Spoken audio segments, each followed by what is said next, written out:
Bismillahirrahmanirrahim. Assalamualaikum warahmatullahi wabarakatuh. Alhamdulillah, kita akan lanjutkan pertemuan kita di Satuan Operasi dan Proses Teknik Lingkungan. Alhamdulillah kita sudah masuk di pertemuan yang keempat, ya. Jadi kita akan lanjutkan masih di konsep dasar proses, yaitu kinetika reaksi kimia.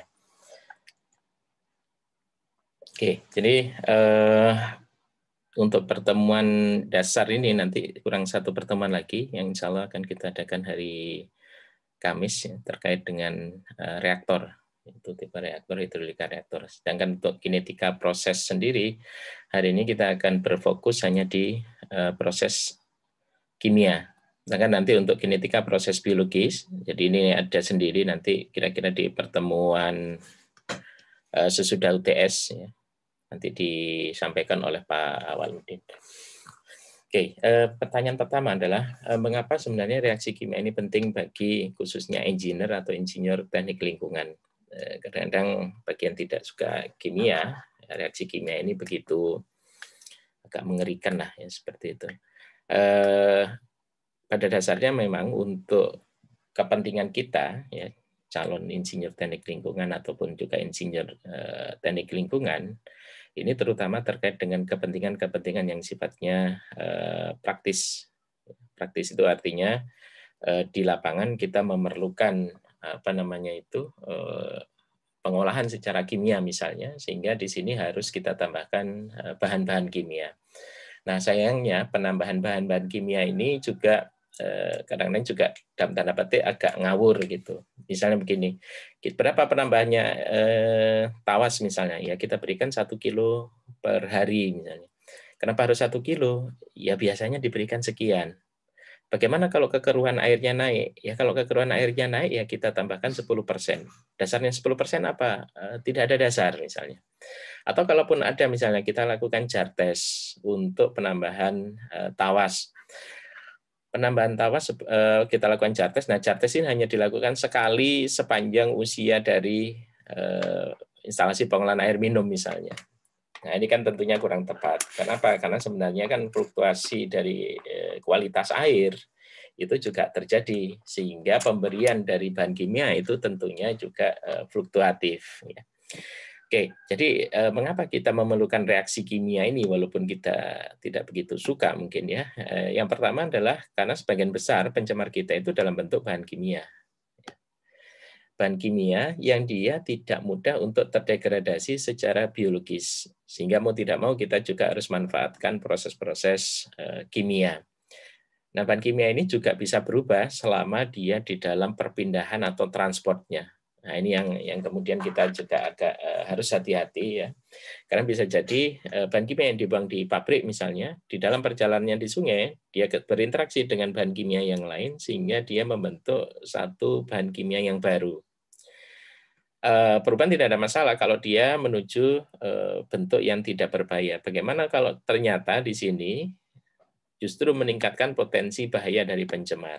Karena dia berinteraksi dengan bahan kimia yang macam-macam lah seperti itu. Yang kedua, di dalam sisi pengolahan kimia tadi sudah saya sebutkan bahwa ini kita manfaatkan untuk pengolahan pencemar yang ada di bahan kimia. Maaf, apa yang ada di air.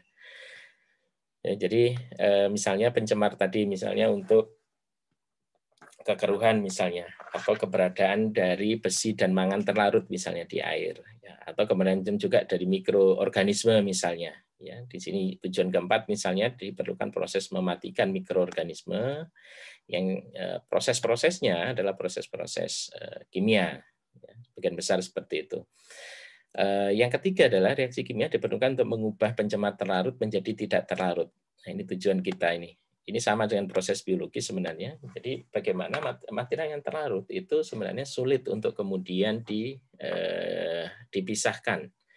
Ya, untuk membuat dia lebih mudah untuk dipisahkan, maka dia harus diubah terlebih dahulu, dikonvert terlebih dahulu menjadi satu bentuk yang dapat secara fisik dipisahkan.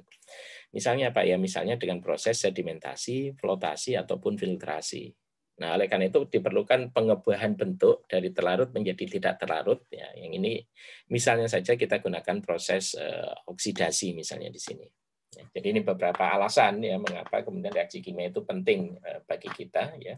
Walaupun kemudian kadang-kadang di kita dasar-dasar dari kimia ini kadang-kadang terlupakan pada saat kemudian kita aplikasi di lapangan. Dan ini beberapa bentuk mungkin penulisan reaksi kimia ya. Ini reaksi yang umum ya. Yang sebelah ada A ditambah B jadi C tambah D misalnya ya. Yang A dan B ini adalah reaktan ya, unsur-unsur yang bereaksi ya, direaksikan dicampur gitu, ketemu ya. Kemudian membentuk apa yang disebut dengan produk. Ini adalah produk C dan D ini. Ya. Ini reaksi yang umum kita temui. Jadi A ditambah B jadi C ditambah D misalnya. Nah, untuk menyamakan dari reaksi ini, ya karena kita punya konsep kesetimbangan massa, ya kita setimbangkan secara stoikiometri. Ya, di sini ada biasanya ada konstanta di depannya, ya, sehingga massa antara sisi reaktan dan massa sisi apa namanya ini produk ini menjadi setimbang, ya, setimbang secara molaritas. Nah, kemudian kadang persamaan ini ditambah juga dengan apa namanya itu wujud dari material yang bereaksi ini. Ya, kita kenal ada yang berupa solid. Ini contoh saja, ada yang berupa solid, ada yang berupa liquid, ya, ada yang berupa aqua, ya, ada yang berupa gas misalnya di sini. Ya. Kemudian kadang kita temui juga reaksi-reaksi yang sifatnya itu reaksi-reaksi ionik di sini ya. Ada apa namanya itu angka kovalen dari apa namanya unsur-unsur yang bereaksi ini, sisi reaktan, kemudian ini sisi produk. Nah, jumlah dari apa namanya itu ion ini harus sama ya, totalnya harus sama antara sisi kanan sisi kiri, sehingga selain tadi masanya sama ya, kemudian muatannya itu juga harus setimbang juga. Ya, ini kalau lengkap ditulis semuanya. Kadang-kadang juga kita tuliskan juga kondisi termodinamiknya, misalnya pada temperatur, pada tekanan berapa, pada atau free energy berapa yang terjadi dan seterusnya dalam reaksi kimia ini. Oke, itu tadi reaksinya seperti apa saja ya. Setelah kita tahu manfaatnya, ada reaksi yang searah ya, ada satu arah gini. Ya, dari reaktan membentuk produk, atau reaksi yang dua arah ya. Jadi bisa ke kanan dan ke kiri gini. Artinya yang terjadi adalah satu bentuk equilibrium ya, kesetimbangan ya antara reaktan dan produk. Reaktan bisa membentuk produk, tapi produk juga bisa berbalik ya ke membentuk reaktan. Kemudian ada reaksi jenuh. Ya, reaksi dengan laju maksimum, reaksi yang tidak tergantung pada perubahan kenaikan konsentrasi reaktan. Kemudian ada yang disebut reaksi autokatalitik, yaitu reaksi sebagai fungsi konsentrasi produk. Contohnya adalah di sini laju pertumbuhan bakteri. Di dalam pendekatan apa namanya reaksi kimia tadi, ya kalau kita lihat kan reaksi itu terjadi terkait dengan waktu.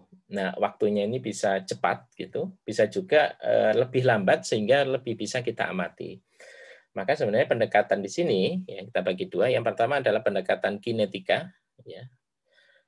Yang kedua adalah pendekatan kesetimbangan. Kalau kinetika ini pendekatannya adalah laju reaksi, ya. Kemudian juga berlangsung relatif lambat, sehingga kita bisa mengukur sebenarnya seberapa cepat proses ini berlangsung, ya. Seberapa cepat proses ini berlangsung. Jadi kebanyakan misalnya adalah reaksi-reaksi yang melibatkan mikroorganisme, reaksi fotokimia, reaksi redoks, kemudian juga peluruhan radioaktif. Ini adalah reaksi-reaksi yang bisa kita amati ataupun bisa kita coba misalnya di laboratorium seberapa cepat ya, misalnya saja laju penggunaan dari reaktan atau substrat misalnya, dan seberapa cepat misalnya reaktan yang berkurang tadi membentuk satu produk. Ya. Kemudian pendekatan yang kedua adalah pendekatan kesetimbangan. Jadi kita tidak tahu karena reaksinya ordernya sangat cepat ya. Yang bisa kita ketahui adalah hasil akhirnya saja. Ya. Jadi mungkin dapat kita katakan bahwa reaksinya berlangsung secara spontan gitu misalnya. Sehingga yang dapat kita amati hanyalah pada akhir dari reaksi ya. Kita masukkan reaktannya terus dalam order yang sangat cepat ya, sepersekian detik atau detik gitu ya, kemudian didapatkan hasil akhir ya. Di sini misalnya ada reaksi asam basa, kemudian reaksi kompleksitas, ada juga reaksi volatilisasi. Ya. Jadi asam basa ya tentunya reaksi antara asam basa, ya, pembentukan garam misalnya saja. Kompleksasi adalah pembentukan kompleks-kompleks logam misalnya saja. Sementara volatilisasi ini adalah perpindahan zat dari cair misalnya atau padat kemudian dia menjadi bentuk gas misalnya. Nah, ini biasanya dia berlangsung relatif cepat. Ini sekedar gambaran ya, seberapa cepat sih sebenarnya. Jadi kalau kita lihat pada saat awal itu sama, ya tidak ada produk ya di dalam sini. Kemudian, nah seiring dengan berjalannya waktu, ya, di bagian reaksi yang berlangsung cepat, yang kesetimbangan tadi itu reaktannya tiba-tiba ya dalam setengah waktu itu sudah hampir habis. Sementara untuk reaksi yang berlangsung lebih lambat, kinetika tadi ini masih ya kurang lebih masih ada bersisa separuh lah. Sehingga dari sini kita per waktu kita bisa mengamati kalau ini tadi yang kesetimbangan tadi ya sudah tiba-tiba saja dia sudah dalam bentuk yang hampir mendekati akhir ya dari satu proses. Sementara kalau yang reaksi yang berlangsung lebih lambat kita bisa mengamati waktu per waktu apa yang terjadi sebenarnya di dalam proses itu. Ya, ini secara umum seperti ini. Jadi produk di sini akan naik seiring dengan waktu. Jadi di sini konsentrasi ya. Konsentrasi kalau pengamatan kita terhadap produk, ya produknya akan bertambah menurut waktu. Sementara reagennya atau reaktannya di sini akan terjadi penurunan menurut waktu. Ya. Nah, kita sedikit menyinggung masalah konsep kesetimbangan kimia. Jadi, kenapa dia berlangsung dengan cepat? Karena ini terkait dengan masalah apa yang kita sebut sebagai termodinamika, ya, seperti namanya temperatur, kemudian terjadi dinamika terhadap temperatur itu, ya, terkait dengan waktu itu. Apa yang terjadi dinamika di situ? Yaitu pada perubahan energi bebas. Saya kira di kimia dasar mungkin sudah pernah disinggung di sini, ya. Jadi energi bebas ini dipengaruhi oleh entalpi dan oleh entropi. Dipengaruhi oleh entalpi dan entropi. Dan satu lagi faktor yaitu adalah temperatur di sini. Nah, kalau nilai G-nya itu kemudian negatif, ya, maka kita akan melihat bahwa reaksi itu berlangsung secara spontan. Artinya reaksi itu terjadi tanpa pada kondisi yang normal misalnya saja, ya, yang ditentukan oleh nilai Gibbs ini.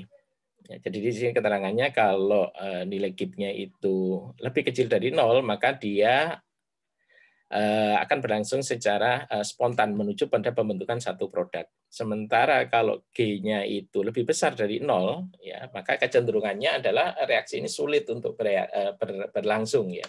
Kecuali kemudian nanti kita mengubah kondisi dari entalpi dan temperatur misalnya.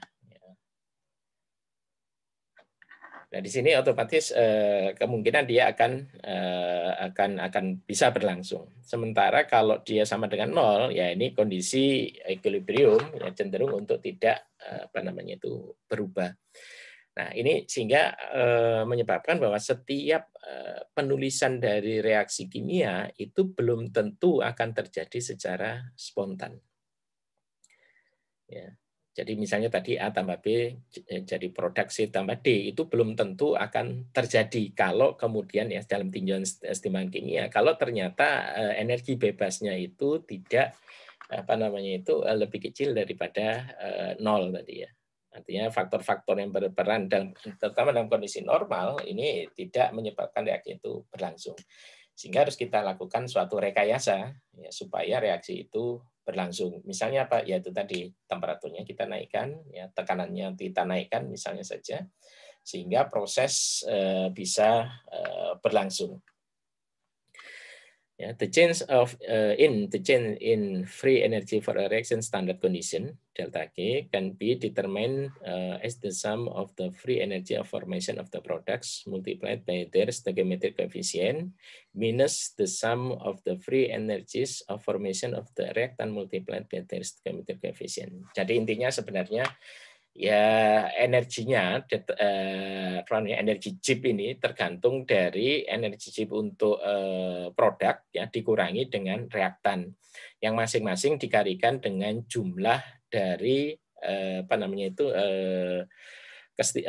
konstanta stoikiometrinya ya, stoikiometrinya. Jadi kalau tadi misalnya produk AA tambah BB tambah jadi produk CC plus DD, sehingga untuk produknya ya C tambah D kecil, ya, sementara untuk reaktannya ya A ditambah B. Nah, bagaimana kita mengetahui kinetika kimia? Ya, kita bisa mengetahuinya melalui model-model mekanistik dan empirik. Ya.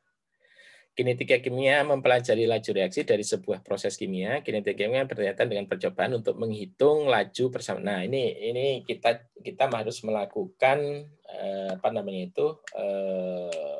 percobaan laboratorium ya untuk mengetahui seberapa cepat sebenarnya. Apakah ini satu keharusan? Ya, kalau memang untuk mengetahui kinetikanya, ya mau tidak mau memang harus kita lakukan secara laboratorium. Memang ada mungkin 1-2 reaksi yang umum ya yang kita tidak memerlukan percobaan di laboratorium, tapi ini juga sulit. Kenapa? Karena ini juga terpengaruh oleh temperatur, tekanan ya yang terjadi. Kalau semuanya kondisi sama, misalnya persis, ya kita bisa gunakan. Tapi kalau ada yang berubah, otomatis kinetika ini juga akan terpengaruh. Nah, faktor apa yang mempengaruhi? Yang pertama adalah bahwa partikel ini harus adanya tumbukan pada saat terjadi reaksi. Artinya mungkin kan dilakukan pengadukan misalnya, ya pengadukan tidak harus langsung dengan pengaduk, misalnya saja bisa dengan stirrer ya. Kemudian agar tumbukan ini terjadi, ya ada ada tumbukan antar reaktan sehingga produk terjadi. Kemudian juga dia akan berbanding lurus laju reaksi ini dengan konsentrasi di reaktan ya. Kalau kita naikkan konsentrasinya maka dia akan lebih cepat seperti itu. Kemudian luas permukaan ya yang bereaksi. Kemudian ada kondisi fisik, suhu dan katalis. Katalis ini satu substansi yang kita gunakan untuk mempercepat dari proses tanpa dia sendiri ikut di dalam proses tersebut.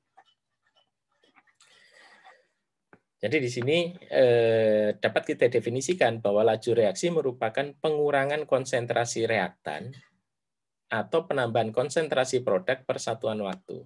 Ya, jadi tinjauannya bisa 2, reaktan atau produknya dikaitkan dengan waktu. Ya, misalnya sebuah reaksi A menjadi B, maka laju reaksi diukur dari konsentrasi A saat waktu T1 atau T0 ya saat awal dan saat T2.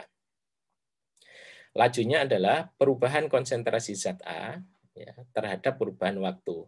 Kalau perubahan ini cukup teramati, maka kita menggunakan notasi delta seperti ini. Ya. Sementara nanti kalau kemudian kita reaksi ini dalam jangka waktu yang sangat pendek, misalnya kita akan menggunakan notasi D seperti ini. Kembali lagi ke sini, jadi perubahan konsentrasi ZA yaitu konsentrasi A ya saat akhir dikurangi konsentrasi A saat awal ya dibagi dengan waktu akhir dikurangi dengan waktu awal. Ya. Sehingga pembacaan dari delta konsentrasi A ini membacanya perubahan konsentrasi A terhadap perubahan waktu. Ya, terhadap perubahan waktu. Jadi perubahan konsentrasi A terhadap perubahan waktu. Nah, konsentrasi ini dalam mol per liter, sementara T adalah satuan waktu. Satuan waktu nanti ya bisa detik, menit, jam, hari, dan seterusnya. Nah, di sini yang perlu kita perhatikan adalah masalah tanda ini. Ya. secara umum dikatakan bahwa reaktannya akan berkurang. Jadi ini tanda negatif sebenarnya menunjukkan ya kalau kita baca ulang bahwa perubahan konsentrasi A terhadap waktu ini terjadi pengurangan atau pengurangan konsentrasi A terhadap waktu. Sedangkan kalau tidak ada tanda atau kita sebut positif ya artinya di situ terjadi penambahan ya atau penambahan dari konsentrasi A terhadap perubahan waktu. Oke, jika kita mempunyai reaksi kimia dengan persamaan seperti ini ya, seperti contoh depan tadi koefisiennya A tambah B, B dan seterusnya, maka nilai A, B, C dan D merupakan koefisien dari sebuah reaksi yang setimbang. Maka reaksinya ditentukan oleh sebagai berikut.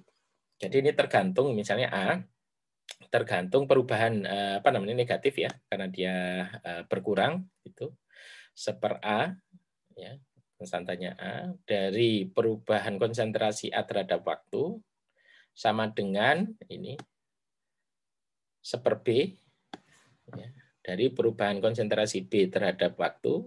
Kemudian di sini sama dengan seper C, ya. C di sini positif karena dia produk, ya. Perubahan konsentrasi C terhadap waktu, dan di sini seper D, ya, perubahan konsentrasi D terhadap waktu. Ya, jadi yang perlu diperhatikan adalah lagi tanda-tanda ini. Jadi di sini hubungan konsentrasi misalnya dan produk terhadap waktu. Jadi kita misalnya punya C2H4 ya, ditambah dengan ozon di sini sehingga membentuk C2H4O ditambah oksigen. Ya. Maka untuk C2H4 di sini terjadi pengurangan. Ya. Sementara untuk oksigen di sini akan terjadi kenaikan. Nah, penambahan oksigen ini akan setara ya dengan pengurangan C2H4. Setara kenapa setara ya karena koefisiennya sama-sama 1 kan di depannya itu. Ini oksigen C2H4-nya 1, ini juga 1, jadi dia setara. Sehingga laju dari perubahan konsentrasi C2H4 terhadap waktu ini sama dengan laju pengurangan dari ozon per satuan waktu ya, sama dengan laju pembentukan dari C2H4O per satuan waktu sama dengan pembentukan ya oksigen per satuan waktu. Ini contoh yang lain pembentukan asam iodida ya. Jadi di sini ada hidrogen ya, kemudian ada iodin ya yang bereaksi ya membentuk asam iodida. Jadi di sini He bertambah setara dengan 2 kali berkurangnya H2. Ya. Jadi kalau kita lihat rate-nya sama seperti tadi ya. Nah, kita amati di sini perubahan atau pembentukan dari konsentrasi asam iodida per satuan waktu itu sama dengan pengurangan 2 kali dari hidrogen ya per satuan waktu dan pengurangan 2 kali dari iodida per satuan waktu. Sehingga di sini laju reaksi bergantung pada zat mana yang dijadikan sebagai acuan atau referensi. Referensinya apakah terhadap reaktan atau terhadap produk, intinya seperti itu. Nah, tinggal mana yang kita tekankan, apakah pada pengurangan reaktannya ataukah pada pembentukan produknya. Kenapa reaktannya justru kita dorong untuk berkurang? Ya, ini terutama nanti terkait dengan masalah penghilangan dari substansi atau parameter kimia yang ingin kita sisihkan di air, sehingga sedapat mungkin ya kita kurangi ya yang berefek pada pembentukan produk. Ya, otomatis ya kalau kemudian di sini kita tekan reaktannya ya sehingga dia berkurang, maka produknya akan menjadi bertambah. Misalnya besi terlarut misalnya, kita ingin ubah dia dalam bentuk besi yang tidak terlarut ya. Jadi Fe2+ menjadi Fe3+. maka Fe2+ ini sebagai reaktan ya harus kita reaksikan misalnya saja secara oksidasi misalnya ya dengan oksigen di situ yang banyak sehingga dia menjadi hilang, menjadi berkurang. Nah, otomatis nanti produknya ini akan menjadi bertambah Fe3+-nya. Fe3+ pertama tidak ada masalah. Kenapa? Dia dalam bentuk solid, ya, dalam bentuk padatan, sehingga bisa kita sisihkan, misalnya saja dengan pengendapan ataupun dengan filtrasi misalnya. Ya. Sementara di sisi lain, ya ini kita ingin produknya banyak misalnya, ya mau tidak mau kemudian yang bereaksi reaktannya juga harus kita atur sedemikian komposisinya. Jadi kecenderungan di kita ya memang kalau kita ingin menghilangkan pencemar dalam bentuk kimia, risikonya adalah adanya sludge atau lumpur. Yang lumpur ini merupakan pengubahan dari reaktan ini menjadi satu produk solid yang bisa disisihkan. Ini review saja ya, sudah berulang kali barangkali di pertemuan di kimia dasar ya, banyak contoh-contoh soal di sini ya. Ya misalnya ini glukosa dioksidasi ya, reaksikan dengan oksigen ya membentuk CO2 plus H2O yang konsentrasinya ini belum setimbang secara stoichiometry ya. Kita seimbangkan ya, kita hitung berapa massa molekulernya, kemudian koefisien stoikiometrinya, kemudian berapa yang bereaksi di sini. Ya. Dibuka lagi ini untuk reaksinya. Ini kan kalau kita hitung nanti jumlah oksigennya berapa di sini? 18 misalnya. Di sini 12 ditambah 6. Oke, berarti ini sudah setimbang. H-nya berapa? Ya, cek kan gitu. C-nya berapa? Sudah cocok belum misalnya. C-nya 6, di sini 6 misalnya. Oke, berarti kalau sudah sama semuanya berarti ini sudah setimbang. Oke, ini contoh soal reaksi pembakaran gas hidrogen untuk bahan bakar roket adalah 2H2 ya, dalam bentuk gas ya, ditambah dengan oksigen ya, membentuk air 2H2O. Tentukan laju reaksi di atas berdasarkan perubahan konsentrasi hidrogen, oksigen, dan produknya berupa air terhadap waktu. Jika laju pengurangan oksigen sebanyak 0,23 mol per liter per detik misalnya, berapa laju pembentukan dari air? Jadi secara penyelesaian pilih oksigen sebagai acuan referensi karena memiliki koefisien 1. Ya, kalau koefisiennya 1 itu menjadi relatif mudah sebenarnya ya untuk kemudian kita bandingkan dengan yang lain. Sehingga 1 molekul oksigen yang bereaksi membutuhkan 2 molekul hidrogen. Sehingga laju pengurangan oksigen ya, adalah setengah dari laju pengurangan H2. Ya. Laju pengurangan oksigen adalah setengah dari laju pengurangan hidrogen. Ya. Atau juga sama dengan setengah dari laju pembentukan air. Ya, ini lajunya kalau kita lihat tadi ya cara pembacaannya laju perubahan oksigen terhadap waktu ya pengurangannya sama dengan pengurangan setengah dari hidrogen terhadap waktu ya. Ingat rumus yang di atas tadi ya, persamaan tadi sama dengan setengah dari pembentukan oksigen terhadap waktu. Kemudian kalau dihitung laju perubahan konsentrasi ya, air ya, setengah dari pembentukan perubahan konsentrasi dari air ya terhadap waktu itu sama dengan setengah negatif sama dengan pengurangan dari oksigen terhadap waktu sama dengan negatif dari negatif 0,23 mol per liter per detik. Kalau terhadap H2O ya otomatis adalah sehingga kalau kita selesaikan persamaan di atas ini ya terhadap laju pembentukan air adalah 2 kali 0,23 mol per liter per detik sama dengan 0,46 mol per liter per detik. Ya, oke. Kira bukan soal yang susah. Nah, di sini beberapa contoh dari laju reaksi ya kalau kita lihat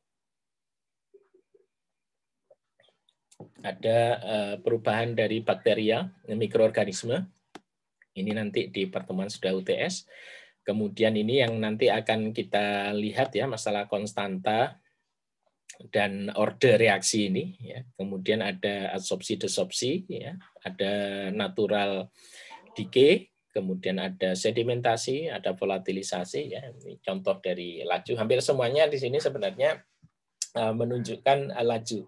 Tidak harus berupa reaksi kimia ya, karena contohnya di sedimentasi ini tidak ada reaksi kimia, tetapi kita bisa melihat laju dari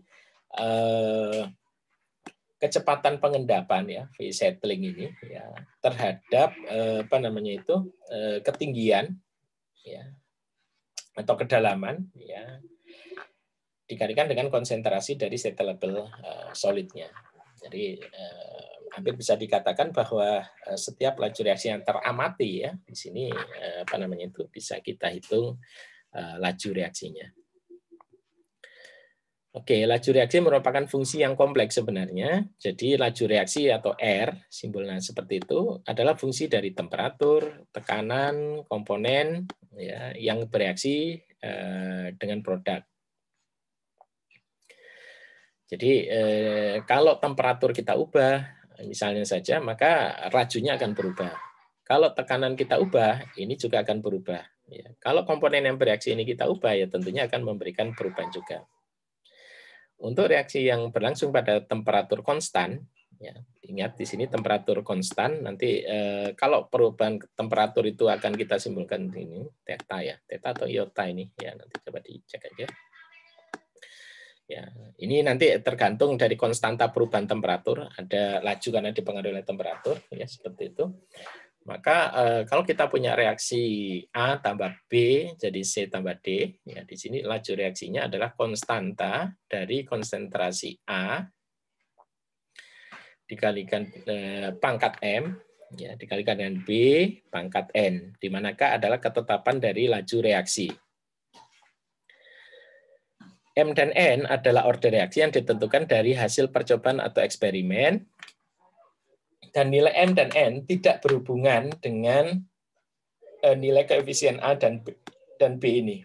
Beda dengan yang di depan tadi, ya, yang di mana dipengaruhi oleh A dan B ya, terkait persamanya. Kalau di sini M dan M itu adalah hasil dari percobaan laboratorium ya, sehingga kita bisa menentukan berapa ordernya. Nah, misalnya suatu reaksi A menjadi produk. Jika laju reaksi sebanding dengan jumlah A, ya, jadi laju reaksi sebanding dengan jumlah A, maka laju reaksi adalah konsentrasi A pangkat 1 atau mempunyai persamaan reaksi order 1 terhadap A. Ya, ini disebut sebagai ordernya ya, order 1.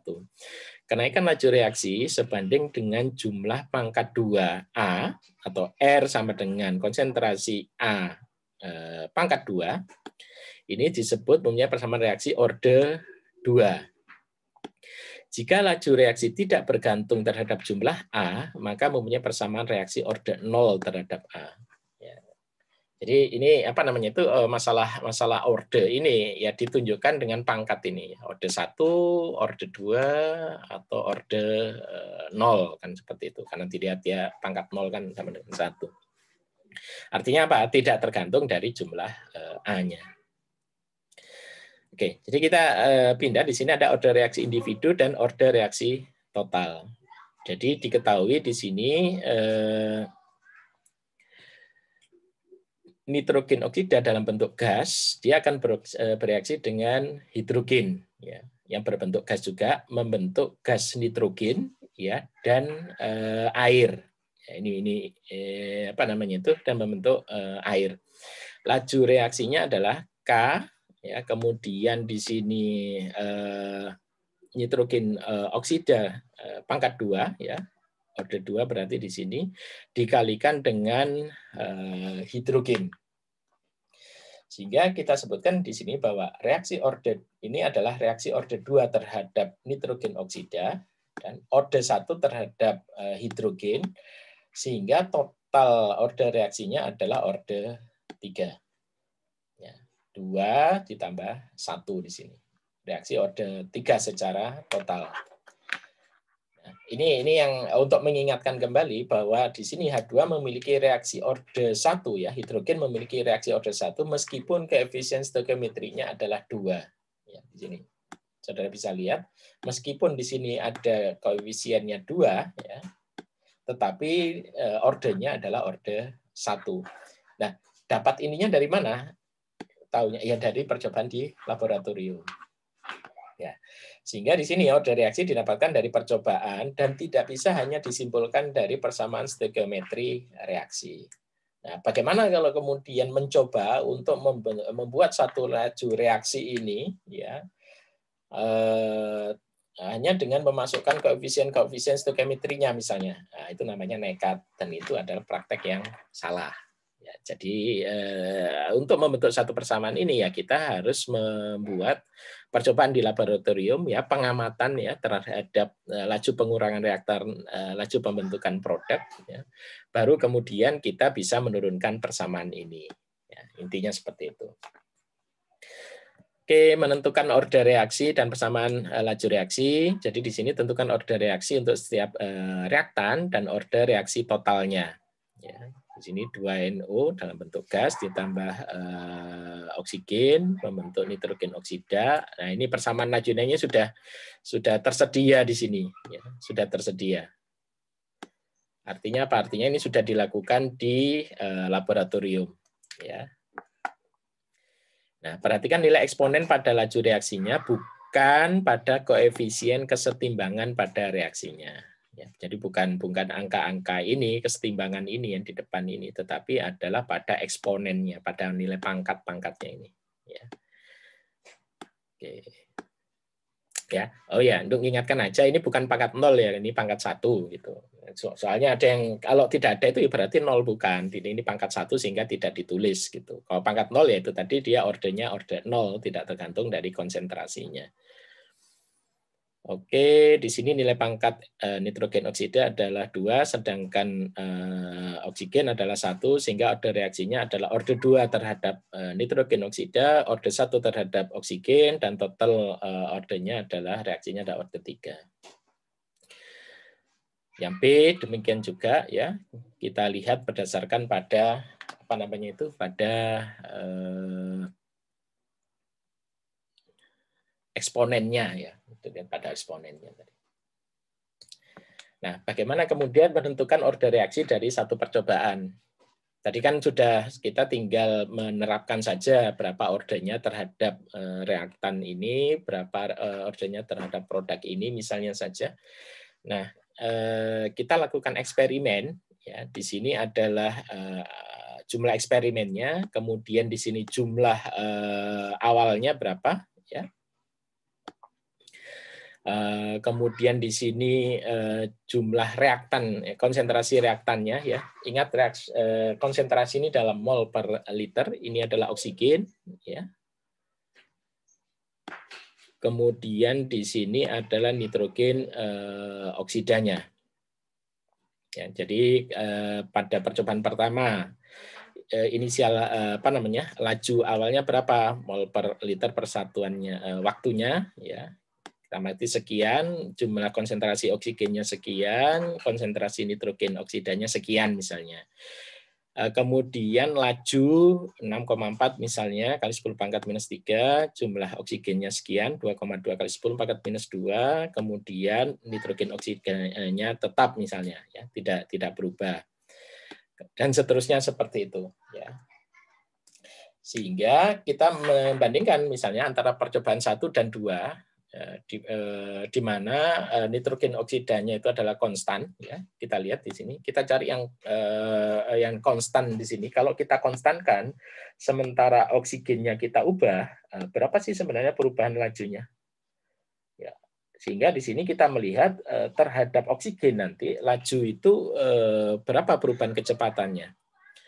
Sama halnya dengan nanti pada saat kita ingin mengamati nitrogen oksidanya, ya, berapa terhadap nitrogen oksidanya? Ya kita cari yang konsentrasi oksigennya itu konstan atau tidak berubah. Ya, ini misalnya dia tidak berubah. Nah, dia tidak berubah, tetapi di sini nitrogen oksidanya berubah, ya, sehingga di sini lajunya juga berubah misalnya. Ya, kita gunakan angka-angka itu sebenarnya nanti untuk mengamati apa pengaruh dari perubahan konsentrasi oksigen, perubahan konsentrasi nitrogen oksida terhadap laju itu. Nah, intinya sebenarnya begitu caranya, ya. Jadi dibandingkan percobaan 1 dan 2 di mana nitrogen oksidanya konstan dan oksigennya ini naik 2 kali lipat, ya. Oke, seperti ini kita bandingkan molnya tadi kan sudah ada laju 1, laju 2, ya. Kita dapatkan ini perbandingannya, ya, pangkat M, ya. Karena konstan tadi, ya, karena konstan maka nitrogen oksidanya ini bisa kita coret, konstantan juga kita coret, sehingga di sini yang berpengaruh adalah perubahan konsentrasi oksigen saja. Ya, perubahan konsentrasi oksigen, saya balik dulu ke sini, ya. Di sini 1,1 dan 2,2, sementara di sini 3,21 dan ini 6,4, ya. Di sini kita naikkan 2 kali lipat, ya, untuk oksigennya. Sementara di sini kecepatannya akan naik, ya, kurang lebih 2 kali juga, ya.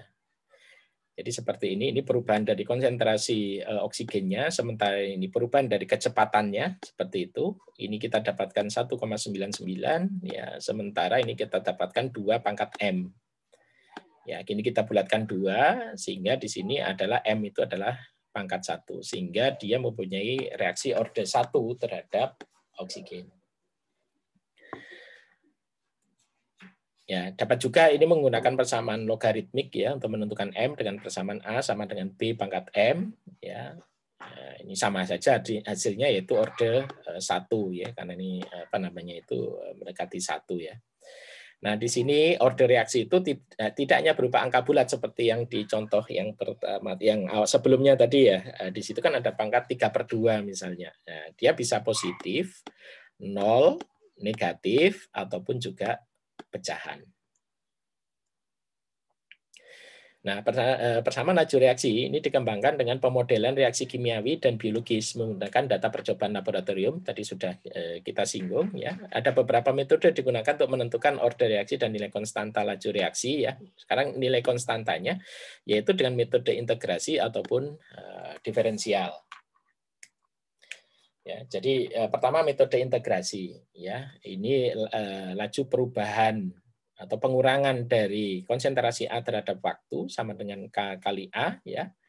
Ini kalau kita selesaikan menjadi bentuk ln dari konsentrasi A di awal, ya, dibandingkan dengan konsentrasi A pada saat T itu sama dengan negatif dari konstanta dikalikan dengan waktu. Kemudian kalau dia berupa reaksi orde kedua, ya, sama di sini perubahannya, maka persamaannya menjadi K kalikan dengan konsentrasi A pangkat 2. Ya. Kalau kita buat persamaannya, kita turunkan, ya, 1/A pada saat kondisi T dikurangi konsentrasi A pada saat awal, ya, 0, ini sama dengan K dikalikan dengan T. Sedangkan kalau dia reaksi orde ke-0, ya, di sini orde ke-0, lihat ininya, ya, eksponennya ini, maka konsentrasi A saat akhir dikurangi konsentrasi A saat awal itu sama dengan negatif K dikalikan T. Nah, ini kalau dihafal ini ya agak butuh usaha lah, tetapi akan lebih mudah misalnya pada saat kita buat garis seperti ini, ya, persamaan berupa grafis, ya, persamaan grafis atau garis. Ini yang tadi untuk reaksi orde 0, ya, dengan persamaan ini. Bagaimana ini penurunannya, ya. Ini penurunannya kenapa ditemukan tadi itu. Ini hanya beda ruas saja tadi, ya. Ruasnya kita pindahkan, ya. Di sini negatif K kali T. Nah, kalau kita lihat di sini, ini konsentrasi A awal, ya. Ini konsentrasi pada saat akhir, ya. Ini perubahan konsentrasinya. Nah, slope ini adalah negatif dari K itu, sementara di sini adalah waktu, ya. Konsentrasi, waktu, ya. Kemudian di sini slope itu adalah K-nya, konstantanya. Ya, sama ini ya sama, tetapi agak hati-hati bahwa konsentrasi ini dalam bentuk logaritma natural atau ln di sini. Ya, ini terhadap waktu. Sama ini konsentrasi di awal ya, kemudian ini perubahan konsentrasinya ya, perubahan konsentrasi sehingga slope dari ini adalah konstantanya ya. Grafiknya sama, cuma lihat apa namanya itu keterangan di sumbunya ini yang berbeda. Sama second order reaksi juga seperti itu ya, bahwa di sini adalah konsentrasi awal ya, tapi dalam bentuk seper konsentrasi awal ya, kemudian di sini adalah hasil-hasil dari percobaan sebenarnya ya yang kita plot ya, sehingga kita nanti bisa menemukan berapa konstantanya. Oke, sehingga kalau kita lihat, nah kita hubungkan ya jadi seperti ini. Ini misalnya konsentrasi terhadap waktu. Kalau reaksi orde ke-0, ya ini straight, lurus gitu. Orde pertama, ya dia membentuk curve ini. Sementara kalau orde kedua, di sini curve-nya lebih apa namanya itu lebih naik daripada reaksi orde pertama. Ini grafik hubungan dari konsentrasi reaktan terhadap berbagai orde reaksi. Kalau di sini konsentrasinya untuk berbagai di sini lihat lajunya ya. Ini lajunya. Kita bandingkan ini konsentrasi terhadap waktu. Ini adalah laju terhadap reaktannya tadi ya. Ini kalau orde ke-0 ya tidak ada perubahan untuk konsentrasi dari A ini. Sementara kalau untuk apa namanya itu reaksi orde pertama ya dia lurus ya laju reaksinya.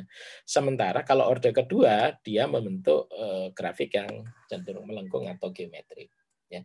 Jadi agak hati-hati misalnya ada soal misalnya menunjukkan grafik harus dicek dulu ini apa terhadap apa gitu.